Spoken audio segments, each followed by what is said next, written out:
Alors maintenant, on va faire ce loader qu'on voit à droite ici, très bien. Donc dans une petite box, encore une icône de chargement, ça va vraiment vous habituer à écrire du CSS, à manipuler des animations et à positionner des éléments.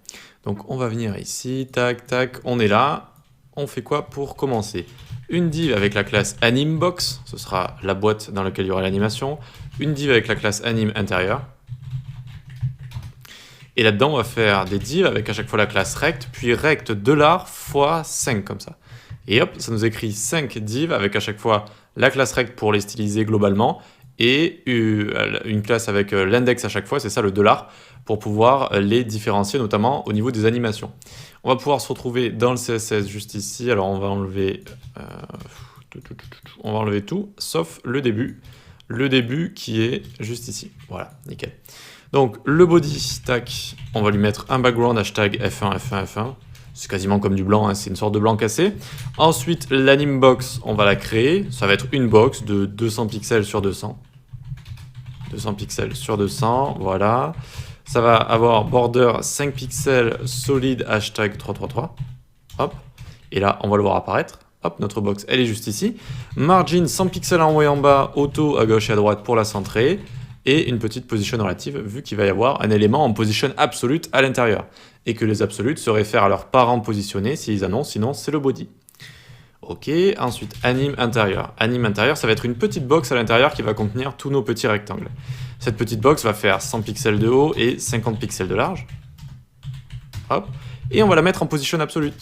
Absolute ici, qui va être relatif aux parents, d'accord? Et on va venir la centrer avec la technique.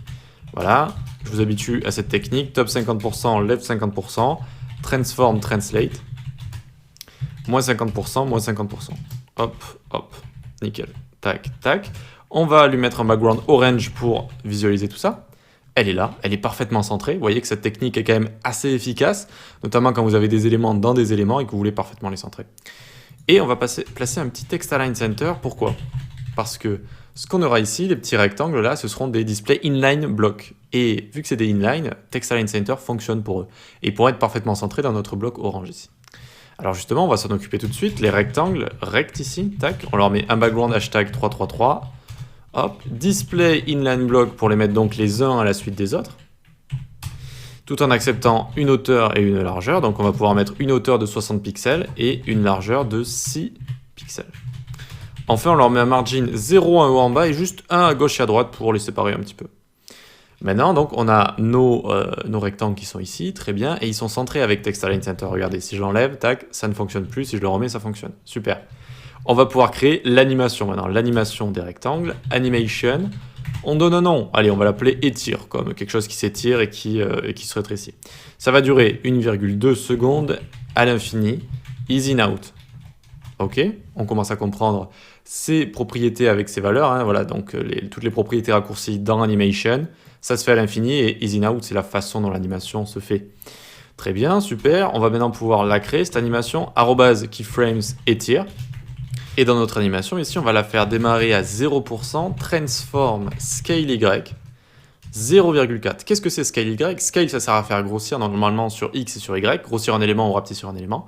Y, ça va juste faire sur l'axe Y, d'accord? Scale Y juste sur l'axe Y, donc ça va de haut en bas comme ça. Vous voyez que ça grandit et ça rapetissit. En fait, ça commence à 0,4 et ça retourne à un scale Y de 1 qui est normal ici, d'accord? Si on avait mis scale X, hop, ça aurait grossi comme ça, comme un store vénitien un petit peu, vous voyez, ça, c'est vraiment sur l'axe X ici que ça va prendre en largeur, comme ça va prendre en largeur. Donc c'est la différence X et Y. À 20%, on a envie, hop, d'avoir le transform scale ici à 1. À 40% ici, on a envie d'avoir le transform scale à 0,4 et ce jusqu'à 100%. Hop. Et donc en fait, ça part à 0,4, d'accord? Donc c'est plus petit ici. Ça augmente directement à 20% à 1, comme on voit ici, tac, et ça rétrécit jusqu'à 100. Et ça à l'infini, d'accord? 100 qui est 0,4, qui est la valeur de départ, et donc ça continue comme ça à l'infini. Voilà, c'est bien, mais ça ne fonctionne pas encore totalement comme ceci. Comment on pourrait arriver à tout ça? Et c'est là que nos classes vont rentrer en jeu, là, toutes nos classes, rect 1, 2, 3, 4, 5, etc. Eh bien, on va venir ici, faire .rect2, pas besoin de commencer à rect 1, vu que rect 1, elle va commencer de base avec l'animation, on va commencer à rajouter un delay à rect 2. d'accord, le second rectangle. Et on lui met moins 1,1 seconde ici. Et hop, on prend notre rect, tac, tac, tac. On va mettre un 3, 4 et 5. Et à chaque fois, on va baisser de 0,1 seconde, d'accord, 0,1 seconde. Tac. Et ici, à moins 0,8, comme ça. Et tadam, normalement, ça fonctionne bien. On a exactement la même animation. J'enlève juste l'orange et je vous explique ce qui se passe. Tac. Notre animation ici, il faut bien comprendre qu'elle dure 1,2 secondes. Donc, notre premier rect ici, rect 1, il va démarrer son animation. Et le rect 2, ici, on lui a dit, tu démarres à moins 1,1 seconde de délai. Donc, tu démarres en avance, en fait, de 1,1 seconde. Donc, à peine le rect 1 va démarrer ici, on va attendre 0,1 seconde et rect 2 va démarrer. On attend 0,1 seconde, rect 3 démarre, 0,1, 0,1, et ça fait qu'ils démarrent les uns à la suite des autres, comme ça, vous voyez? Ça fait comme ça, d'accord? Et ce délai, voilà, est encore une fois vachement intéressant pour faire ce genre de petite création loader, comme ça. Que dire de plus? Là, donc on va parler de scale Y. Scale Y, donc voilà, c'est de haut en bas, hein, tout simplement.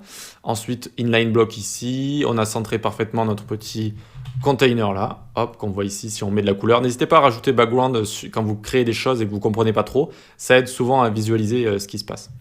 Voilà, et c'est à peu près tout. Je pense que rien de plus compliqué ici. Et voilà, donc c'est bon. Ici, on a réussi à faire ce loader sympathique. On peut passer à la suite.